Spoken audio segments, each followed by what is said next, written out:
as I think you guys will be at the big garden risk that I took this week by removing the boxwood balls. And Stuart will insert an image of what this looked like at the potager entrance when I had two massive spherical balls on this end, which is the west end, and also on the east end on the other side.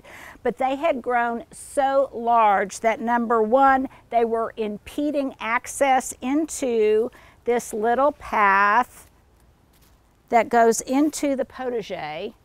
And they also had gotten so big that they were starting to touch one another and they were deformed. And so I dug those up, or I didn't. I had some stronger gentlemen than I dig them up. Interestingly, some of you were concerned that the root ball didn't seem very big. The root balls on them really weren't even that large, and I think it's because they had grown and were part of this hedge.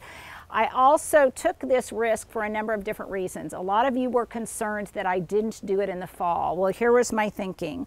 Number one, I wanted, if I did it in the fall, there wouldn't be enough time maybe for the foliage that needed to grow out to recover before we got a hard freeze.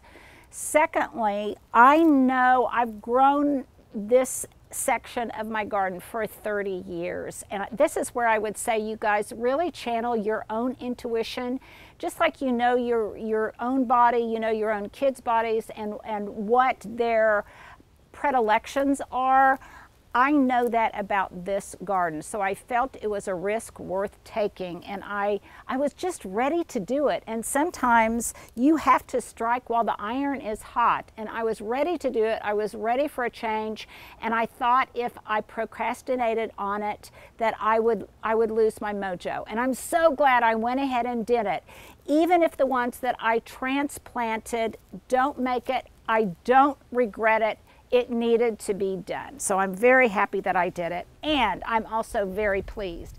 So I deliberated on whether or not I should wait until this entire area was completely tricked out and staged the way I wanted it to be, or if I should show it to you in kind of small segments. So I decided to do that so you could see what it looks like now. Let me step out of the way with the new entrance into the potager. I kind of had this in mind before I took them out. I wasn't sure if it would work or not, but I kind of wanted to stage two container plantings here that would do a couple of different things that I'll describe momentarily. But even with two container plantings right there, I have very easy access to be able to work in these beds. And not only that, one of the reasons I grow so many container plantings is because these can be moved. So if I want to work in this space, if I need to have more area, then I can easily move them out of the way, and I'll show you what I mean. And this, I think this was a great solution to a problem. So these, first of all, these are wonderful little Miss Figgy figs, and look at all the figs they've put on. That's just this season, you guys. Let me remove this kind of yellowing leaf. But they're also putting on all sorts of beautiful new foliage. Look, there's figs down here. I'll put a link below to Little Miss Figgy. I love these. It gives the Mediterranean, from a design standpoint, it gives the Mediterranean look that I love so much. It frames the view. That's a design principle. It gives me symmetry here. It also frames the view with another Mediterranean plant, which is my olive tree in the olive urn in the center. So it's channeling the thematic that I wanted, that I really wanted to develop in this area. So here is what it looks like without the pots. Now what I did was I trimmed all of this, and then I sprayed it with an anti-transparent wilt proof, which I will put a link to at the bottom. And then and I still got some to do, but I'm just removing any kind of dead wood in here. And then I'm just curving the edges to the inside. So I will continually prune this. So just as a limb removal on a tree works from the outside in and it begins to heal itself, that's what I'm going to do here. But it doesn't look nearly as violated as I thought it would.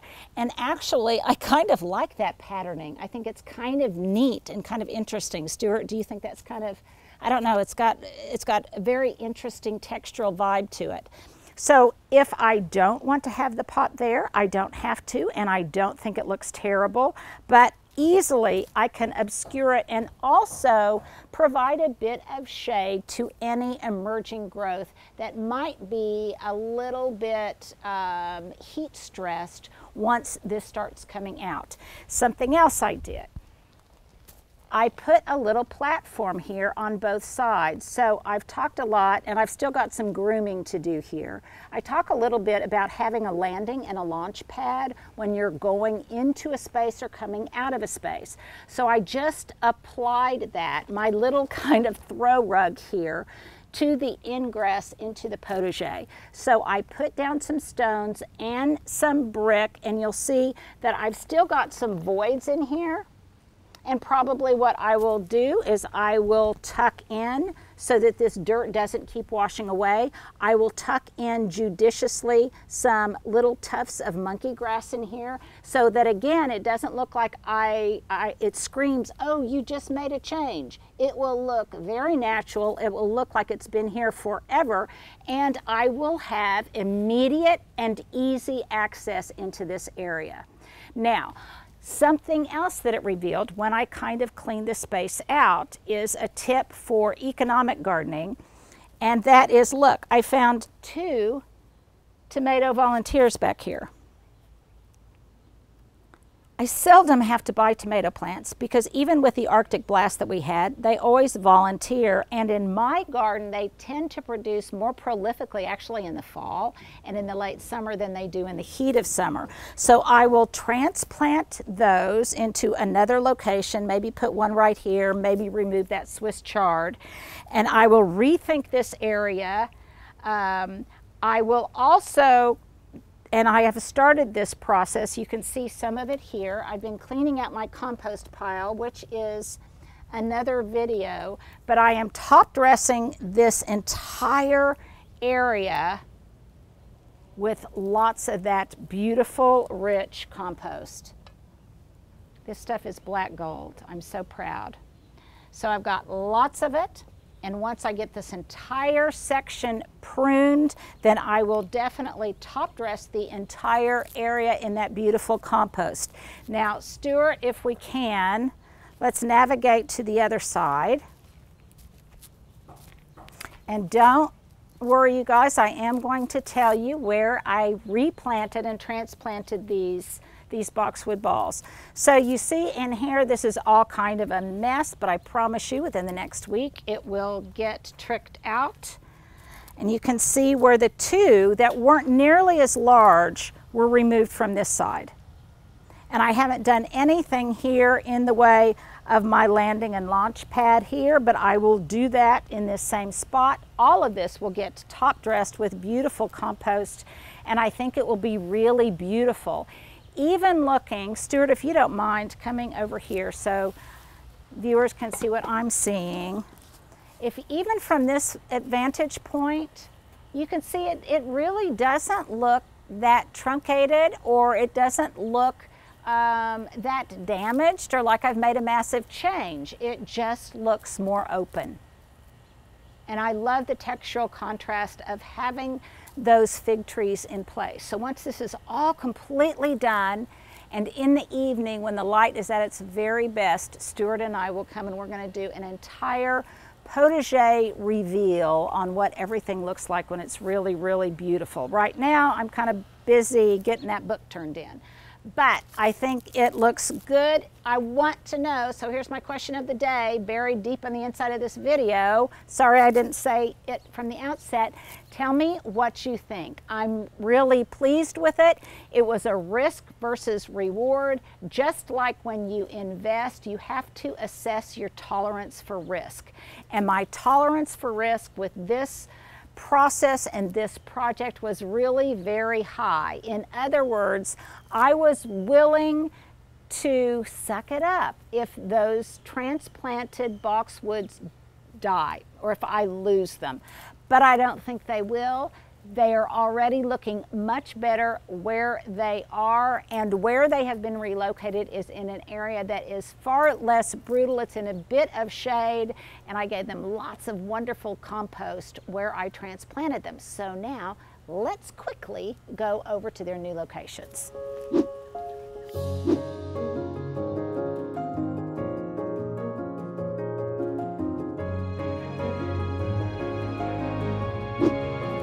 So here is one of the boxwood balls, one of the larger ones, the number 1 that I transplanted into this pot.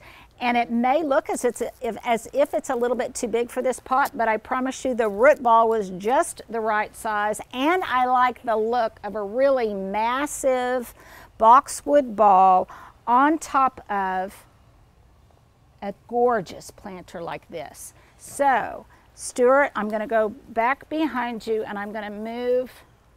This, by the way, is one of the urns in my QVC collection that I love. I think they're out of stone, but they still got them in terracotta, blah, blah, blah. But here is this beautiful boxwood ball. Now, I've already clipped this. It has still just a little bit of detail work to be done on it. I then sprayed it with wilt-proof anti-transparent spray.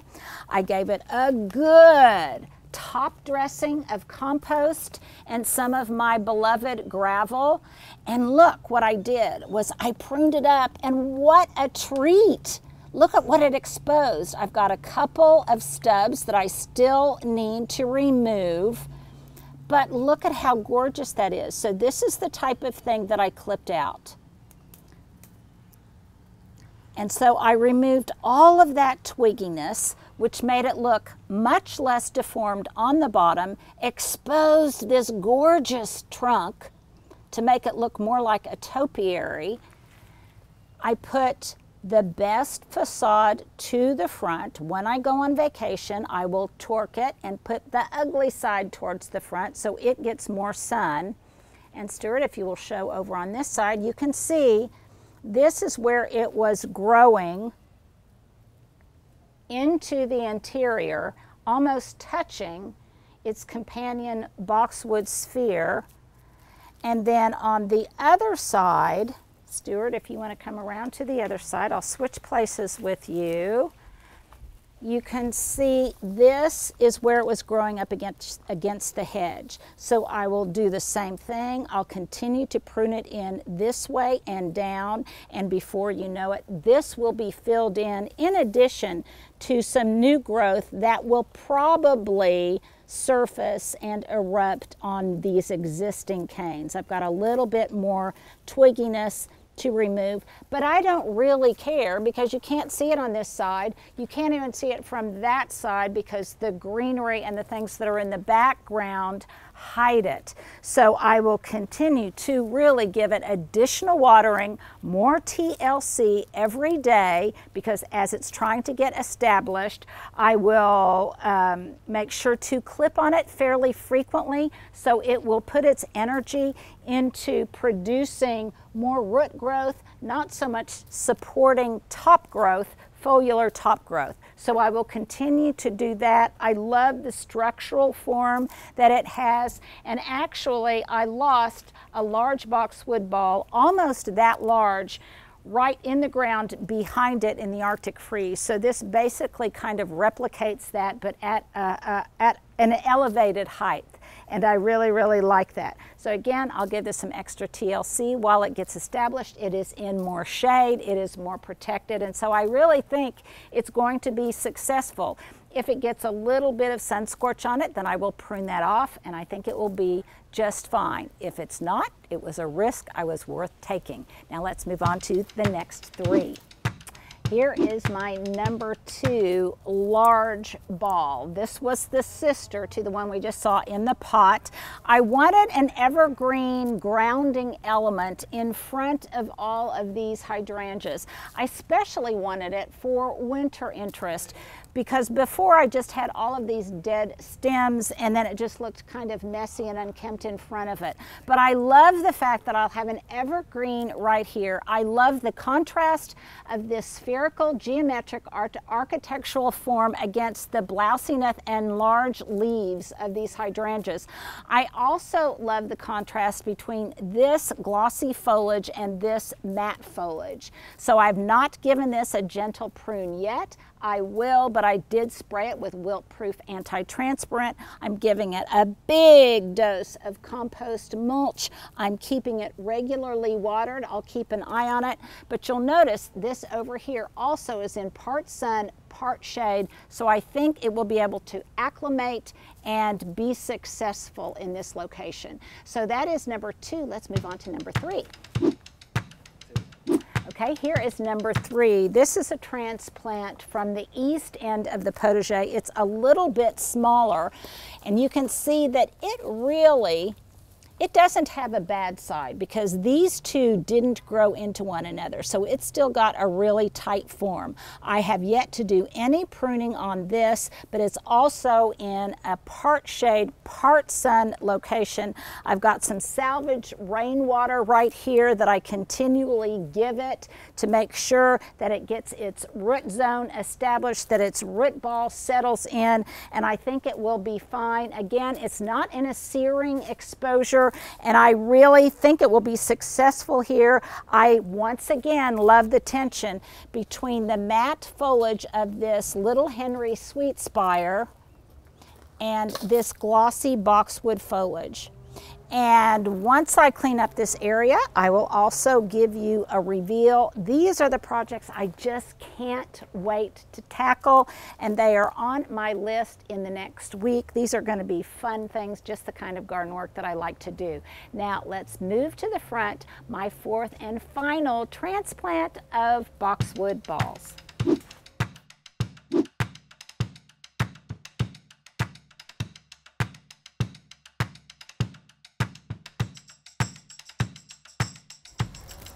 So this is the last and final boxwood ball. I had a pot that was located in between these 2 chairs, and I realized that it too was impeding passage into this little path that goes out into the front yard, and I wanted to move it. I then wanted to move it to this location so that I could have a grounding evergreen that would give me visual weight on this side of the porch. So I transplanted it in here. This is one of the smaller ones, again, that was growing on the east side of the potager. I have already clipped this side, and I intentionally left some of the work I needed to do on the right side because I wanted to show you. So first of all, let me move this pot out of the way. By the way, this is one in my QVC collection. This is going to be reworked so that you can see. If you walk all the way around, you can see where the back side is.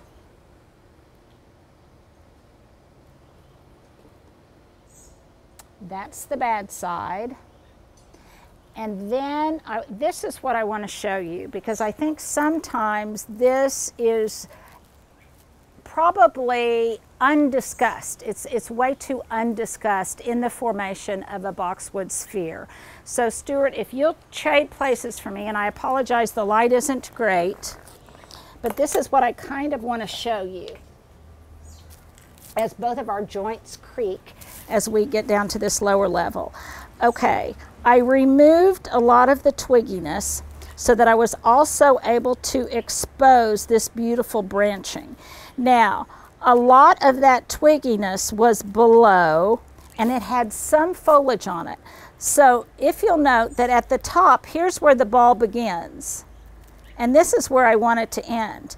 With that additional foliage on it, it just kind of had this kind of long light bulb shape, and that's not what I wanted. So I removed all of that foliage off, and then these are the kind of things that I did to ensure that I had a rounded profile on both sides. So this is a perfect example, and this one I was just itching to cut it, but I waited just for you guys. So look what happens when it's there and when it's not there. It's there, and then it's not there. And look what it did to this area right in here. how it readily exposed this side of the boxwood sphere. And then I just have some little pruning to do to recapture the form. So this one here, do I keep it or do I lose it? Stuart, can you tell? I say lose it. Keep it or lose it. That's the right answer, so I'm going to lose it. I not only lost what was not within the form itself in the way of this foliage, but I lost that ugly twigginess also. So here are some more decision points. Keep it or lose it? Lose it. Lose it? Okay. So see, it's not that difficult to do. You guys can do this yourself. And it's something that you can see really easily because Stuart was able to identify, I think, quite effectively which ones needed to come out and which ones needed to stay. And so what I'll do is just continue to work this side, exposing really beautiful things. Here's another rather major one. I'll get Stuart's help on this one. Do I keep it? See it with? With? Without? Without? That one's pretty obvious. Okay, so there you go. What I'm saying is this is obvious. And if you're not sure, now if this were, let's say this were tucked up in here and it weren't so obvious, okay? That's a little bit more difficult to tell. So you just help it along a little bit. You just move that down and you can see that not only does it make this look less congested and gives it the roundness on the bottom, but what it also does is give more air circulation inside the canopy of the plant itself. And also it reduces the amount of leafy foliage that then this smaller root ball has to support. So it can take its energy and channel it to growing and getting established on the root end of it versus the foliage end of it. So there you go. I hope that was a little bit of help. Hopefully you could kind of see what I was doing. And then if I want to give it just a little bit of a cleanup, I just get my wonderful Brunel shears out and I just prune off the outliers. No, I don't use manicure scissors to do this.